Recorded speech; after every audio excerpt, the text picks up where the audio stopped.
आदाब, ये आकाशवाणी है। खबरों के साथ मैं शमीम अहमद।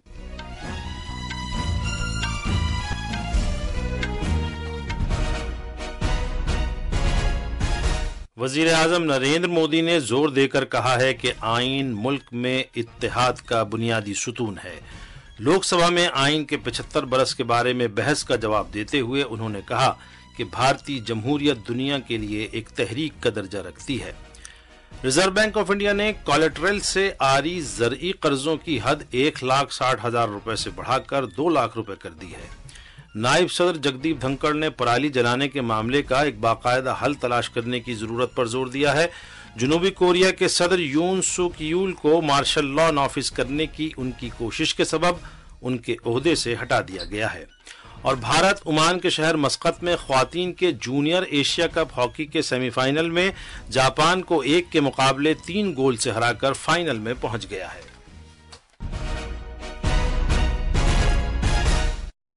अब खबरें तफसील से। वजीर आजम नरेंद्र मोदी ने जोर देकर कहा है कि आईन मुल्क में इत्तेहाद का बुनियादी सुतून है। कसरत में वहदत को मुल्क की एक मुनफरिद खुसूसियत करार देते हुए वजीर आजम ने कहा कि उनकी हुकूमत की पॉलिसियों और फैसलों का रुख मुल्क में इत्तेहाद को मुस्तहकम करने की जानिब होता है। वजीर आजम ने लोकसभा में आज भारत के आईन के शानदार 75 बरस के सफर पर खुसूसी बहस का जवाब देते हुए ये बात कही। वजीर आजम ने मुख्तलिफ स्कीमों और इक़दामात के जरिए मुल्क में इत्तेहाद कायम करने की एनडीए हुकूमत की जानिब से किए गए इक़दामात को उजागर किया। उन्होंने कहा कि जम्मू कश्मीर में दफा 370 को मनसूख किया गया और मुल्क में एक मुल्क एक टैक्स जीएसटी नाफिज किया गया। उन्होंने कहा कि एक मुल्क एक राशन कार्ड, आयुष्मान कार्ड, एक मुल्क एक ग्रिड और सबकी शमूलियत वाले बुनियादी ढांचे की तामीर से मुल्क के अवाम को मदद मिली है। मुल्क की तेजी से बढ़ती हुई इक्तिसादी वुसअत के बारे में वजीर आजम ने कहा कि भारत एक तरक्की याफ्ता मुल्क बनने के तईं पुरअज़्म है और वो आने वाले बरसों में तीसरी सबसे बड़ी मईशत बन जाएगा। पिछले 75 बरस में भारतीय आईन के शानदार सफर की सताइश करते हुए वजीर आजम ने कहा कि यह मुल्क के लिए फख्र की बात है।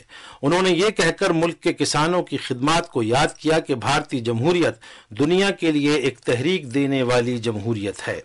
जनाब मोदी ने आईन की तश्कील में ख्वातीन की खिदमात का भी जिक्र किया। उन्होंने कहा कि हुकूमत ख्वातीन की क़ियादत वाली तरक्की और पिछले बरस पार्लियामेंट से मंजूर किए गए नारी शक्ति वंदन अधिनियम पर तवज्जो मरकूज करते हुए काम कर रही है। हमने G20 की अध्यक्षता के दरमियान विश्व के सामने विमेन लेड डेवलपमेंट का विचार रखा और विश्व के अंदर विमेन डेवलपमेंट से अब आगे जाने की जरूरत है और इसलिए हमने विमेन लेड डेवलपमेंट की चर्चा को अंजाम दिया। इतना ही नहीं, हम सभी सांसदों ने मिल करके एक स्वर से नारी शक्ति बंधन अधिनियम पारित करके हमारी महिला शक्ति को भारतीय लोकतंत्र में उनकी भागीदारी सुनिश्चित करने के लिए हम लोगों ने कदम उठाए। कांग्रेस की नुक्ताचीनी करते हुए वजीर आजम ने कहा कि कांग्रेस ने आईन को नुकसान पहुंचाने में कोई कसर उठा नहीं रखी और एक खानदान ने 55 बरस तक मुल्क में हुक्मरानी की। उन्होंने कहा कि जब आईन ने अपने निफाज के 25 बरस मुकम्मल किए तो कांग्रेस ने इमरजेंसी नाफिज कर दी और आईनी हुकूक को मुस्तरद कर दिया गया। जनाब मोदी ने कहा कि साबिक वजीर आजम इंदिरा गांधी ने आईन को ही तब्दील कर दिया ताकि 1971 के सुप्रीम कोर्ट के फैसले की हुक्म उदूली करके अदलिया के इख्तियारात को कमजोर किया जा सके। लोकसभा में आज भारत के आईन के शानदार 75 बरस के सफर पर खुसूसी बहस जारी रही। बहस के दौरान पार्लिमानी उमूर के वजीर किरण रिजिजू ने आईन की तश्कील में डॉक्टर भीमराव अंबेडकर की खिदमात के लिए उनकी सताइश की। उन्होंने कहा कि वजीर आजम नरेंद्र मोदी आईनी जज्बे के साथ सबका विकास, सबका विश्वास और सबका प्रयास के मंत्र के साथ काम कर रहे हैं। उन्होंने कहा कि मुल्क ने आज़ादी के बाद हर एक के हुकूक के लिए मसावी हुकूक को यकीनी बनाया। उन्होंने जोर देकर कहा कि मुल्क में अक़लियतों के खिलाफ कोई इम्तियाज नहीं पाया जाता और भारत में अक़लियतें कानूनी तहफ़्फ़ुज़ हासिल कर रही हैं। उन्होंने कहा कि मुल्क में 6 अक़लियती फ़िरक़ों की फलाह व बहबूद के लिए कई स्कीमों पर अमल किया गया है। उन्होंने इशारा किया कि लोगों को ख्याल रखना चाहिए कि वो भारत के बारे में क्या कह रहे हैं, क्योंकि इससे मुल्क की आलमी छवि पर असर पड़ता है। देश को आगे ले जाने के लिए सबको एकजुट होकर काम करना पड़ेगा और आजादी प्राप्त करने से सिर्फ नहीं होता है, देश को आगे ले जाना पड़ेगा। डेमोक्रेसी में भारत से कोई मुकाबला नहीं कर सकता है। डेमोक्रेसी में हम सबसे आगे बढ़ गए हैं, लेकिन आर्थिक के क्षेत्र में जो सवाल रह गया था, हमारे सिंगापुर, मलेशिया, इंडोनेशिया कई देशों का जीडीपी पर कैपिटा इनकम हमसे 8 गुना 9 गुना ज्यादा हो गया। तब प्रधानमंत्री जी को लगा कि आजादी सिर्फ होने से नहीं होगा, डेमोक्रेसी होने के साथ साथ भारत को एक अमीर शक्तिशाली राष्ट्र बनना चाहिए। तब जाकर के विकसित राष्ट्र का नारा लगाया। बहस में हिस्सा लेते हुए डीएमके के ए राजा ने जमहूरियत, कानून की बालादस्ती, सेकुलरिज्म और मसावात का मामला उठाया।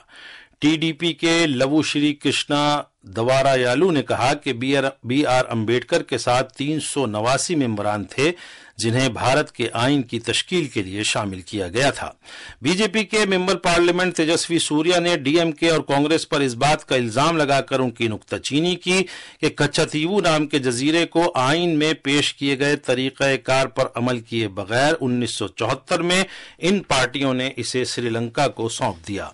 बहस में हिस्सा लेते हुए अपोजिशन और कांग्रेस के लीडर राहुल गांधी ने बेरोजगारी, अग्निवीर स्कीम, गुर्बत पर मबनी सरमायादारी और किसानों और ख्वातीन के खिलाफ मुबैना ज्यादतियों के मामलात उठाए। उन्होंने बीजेपी पर आइन को कमजोर करने का इल्जाम लगाया। हम सब मिलकर कॉन्स्टिट्यूशन की रक्षा करते हैं। अंबेडकर जी ने कहा था, if there is political equality but no social and economic equality, political equality will be destroyed. और आज ये बात सबके सामने है, पॉलिटिकल इक्वालिटी जो थी वो खत्म हो गई है। हिंदुस्तान के सारे इंस्टीट्यूशंस कैप्चर कर लिए गए हैं। सोशल इक्वालिटी नहीं रही, फाइनेंशियल इकोनॉमिक इक्वालिटी नहीं रही। इसीलिए हमारा अगला कदम जाति जनगणना होगा। राहुल गांधी के लगाए गए इल्जामात की तरदीद करते हुए बीजेपी के मेंबर पार्लियामेंट अनुराग ठाकुर ने डॉक्टर बी आर अम्बेडकर के तश्कील करदा आइन के बारे में जनाब गांधी की तफहीम पर सवालात उठाए, जिस आइन ने हाशिए पर रह रहे अफराद को भी हुकूक दिए हैं। उन्होंने ये कहकर कांग्रेस की नुक्ताचीनी की कि वो साबिक वजीर आजम इंदिरा गांधी ही थीं जिन्होंने मुल्क में इमरजेंसी नाफिज की थी। संविधान की ताकत थी जिन्होंने इंदिरा गांधी जी की इमरजेंसी को खत्म किया था, तो ये संविधान की ताकत थी। और ये आपके इसके अंदर लिखा है, राहुल जी जो आप लेकर घूमते हो, कभी खोल के पढ़ो तो सही। और इसमें आगे लिखा है सर कि इंदिरा गांधी जी की यातनाएं और इमरजेंसी को खत्म किया, तो बाबा साहब अम्बेडकर के संविधान ने गरीब से गरीब व्यक्ति को उसका काम दिया। जनाब ठाकुर ने कांग्रेस पार्टी पर अपनी हुक्मरानी के दौरान जमहूरियत को कमजोर करने और सिखों के खिलाफ तशद्दुद का इल्जाम भी आयद किया। बहस जारी है। बीजेपी के रुकने पार्लियामेंट अनुराग सिंह ठाकुर ने आज अपोजिशन के रहनुमा और कांग्रेस मेंबर पार्लियामेंट राहुल गांधी को भारतीय आइन के शानदार 75 बरस के मौके पर बहस के दौरान उनकी रायजनी पर उनकी तनकीद की। पार्लियामेंट से बाहर नामानिगारों से बात करते हुए जनाब ठाकुर ने कहा कि जो किताब जनाब गांधी के पास है और जिसे वो आइन कहते हैं, उसमें उनके कुंबे और पार्टी के बारे में सच्चाई है। एक मुल्क एक इलेक्शन से मुताल्लिक 2 बिल पीर को लोकसभा में पेश किए जाएंगे। कानून के मरकजी वजीर अर्जुन राम मेघवाल आइन में तरमीम से मुताल्लिक 129वें बिल और मरकज के जेर इंतजाम इलाकों से मुताल्लिक कवानीन के तरमीमी बिल को ऐवान ज़ीरी में पेश करेंगे। हाल ही में हुकूमत ने एक मुल्क एक इलेक्शन के तसव्वुर के बारे में तजावीज़ पेश करने के लिए तश्कील दी गई आला सतह की कमेटी की तजावीज़ को मंजूर किया था, जिससे मुल्क भर में एक साथ इंतखाबात कराए जाने की राह हमवार होती है। आला सतह की यह कमेटी साबिक सदर जमहूरिया रामनाथ कोविंद की सदारत में तश्कील दी गई थी, जिसने सियासी पार्टियों और माहिरीन समेत तमाम तरफैन से तफसीली बातचीत की।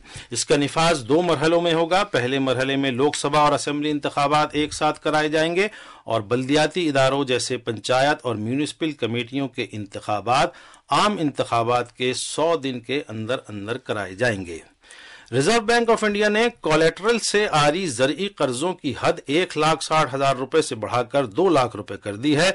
इसका इतलाक अगले बरस 1 जनवरी से होगा। एक बयान में ज़राअत और किसानों की बहबूद की वजारत ने कहा कि यह फैसला इफरात ज़र और ज़रई अशिया की बढ़ती हुई कीमतों के किसानों पर پڑنے والے اثرات کا اعتراف ہے۔ ہمارے نمائندے نے خبر دی ہے کہ بینکوں کو ہدایت دی گئی ہے کہ وہ اس کی بڑے پیمانے پر تشہیر کریں تاکہ کسانوں اور ان کے کارروائی جاتی علاقے کے طرفین تک اس کی زیادہ سے زیادہ رسائی اور بیداری کو یقینی بنایا جا سکے۔ اس قدم سے کسانوں کو مالیاتی اداروں تک زیادہ رسائی فراہم ہو سکے گی، جس سے اس بات کو یقینی بنایا جا سکے گا کہ انہیں اپنی زرعی اور ترقیاتی ضروریات کو پورا کرنے کے لیے خاطر خواہ وسائل حاصل ہیں۔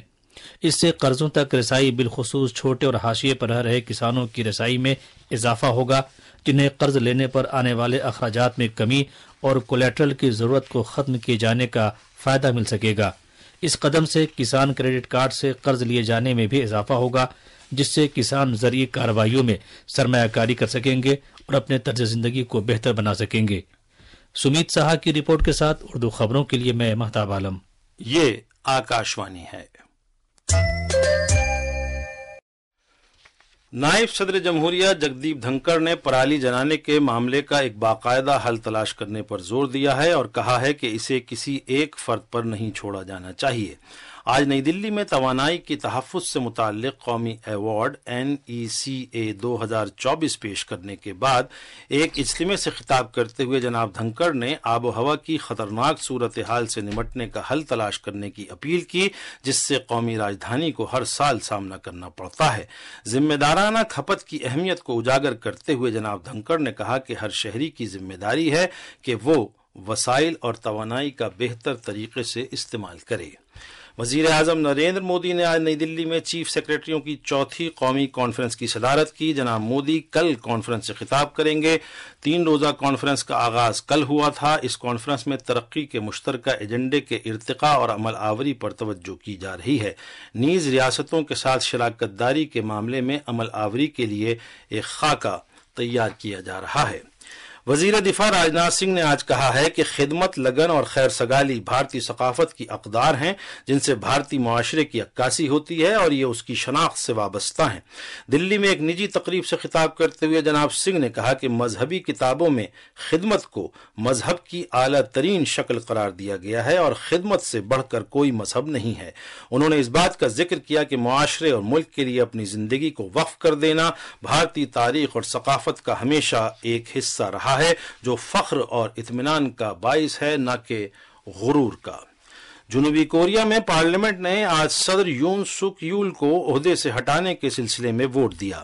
اس ماہ کے آغاز میں مختصر مدتی مارشل لاء کے اعلان کے سلسلے میں مواخذے کی یہ کارروائی کی گئی ہے۔ مواخذے کی تحریک قومی اسمبلی میں 85 کے مقابلے 204 ووٹوں سے منظور کر لی گئی۔ پارلیمنٹ کی جانب سے اس مواخذے کے بعد صدر یون کے اختیارات اس وقت تک معطل رہیں گے جب تک کہ آئینی عدالت یہ فیصلہ نہیں کرتی کہ انہیں ان کے عہدے سے برطرف کیا جائے یا برقرار رکھا جائے۔ میڈیا رپورٹوں کے مطابق اس مرتبہ صدر یون، جو مبینہ بغاوت کے سلسلے میں فوجداری تحقیقات کا سامنا کر رہے ہیں اور جن کے ملک چھوڑ کر جانے پر پابندی عائد کر دی گئی ہے، اس وقت تک چھٹی پر رہیں گے جب تک عدالت اپنا فیصلہ صادر نہیں کر دیتی۔ پنجاب میں احتجاج کر رہے کسانوں نے آج ایک مرتبہ پھر اپنا دلی چلو مارچ ایک دن کے لیے روک دیا۔ ہمارے نامہ نگار نے خبر دی ہے کہ یہ فیصلہ شمبھو چیک پوائنٹ پر کچھ کسانوں کے اس وقت زخمی ہونے کے پیش نظر کیا گیا ہے جب ہریانہ پولیس کو انہیں منتشر کرنے کے لیے آنسو گیس اور پانی کی بوچھار کا استعمال کرنے پر مجبور ہونا پڑا تھا۔ ہاکی میں عمان کے مسقط میں بھارت کی ہاکی ٹیم جاپان کو 1 کے مقابلے 3 گول سے ہرا کر خواتین کے جونیئر ایشیا کپ کے فائنل میں پہنچ گئی ہے۔ بھارت کے لیے ممتاز خان، ساکشی رانا اور دیپیکا نے گول کیے۔ جاپان کے لیے نیکو نے 23ویں منٹ میں اپنی ٹیم کے لیے واحد گول کیا۔ اب دفاعی چیمپئن بھارت کا مقابلہ دوسرے سیمی فائنل کی فاتح ٹیم سے ہوگا۔ یہ میچ اس وقت مسقط میں چین اور جنوبی کوریا کے درمیان جاری ہے۔ آخر میں اس بلیٹن کی خاص خبریں ایک بار پھر۔ وزیر اعظم نریندر مودی نے زور دے کر کہا ہے کہ آئین ملک میں اتحاد کا بنیادی ستون ہے۔ لوک سبھا میں آئین کے 75 برس کے بارے میں بحث کا جواب دیتے ہوئے انہوں نے کہا کہ بھارتی جمہوریت دنیا کے لیے ایک تحریک کا درجہ رکھتی ہے۔ ریزرو بینک آف انڈیا نے کولیٹرل سے آری زرعی قرضوں کی حد 1,60,000 روپے سے بڑھا کر 2 لاکھ روپے کر دی ہے۔ نائب صدر جگدیپ دھنکڑ نے پرالی جلانے کے معاملے کا ایک باقاعدہ حل تلاش کرنے کی ضرورت پر زور دیا ہے۔ جنوبی کوریا کے صدر یون سوک یول کو مارشل لاء نافذ کرنے کی ان کی کوشش کے سبب ان کے عہدے سے ہٹا دیا گیا ہے۔ اسی کے ساتھ خبروں کا یہ بلیٹن ختم ہوا۔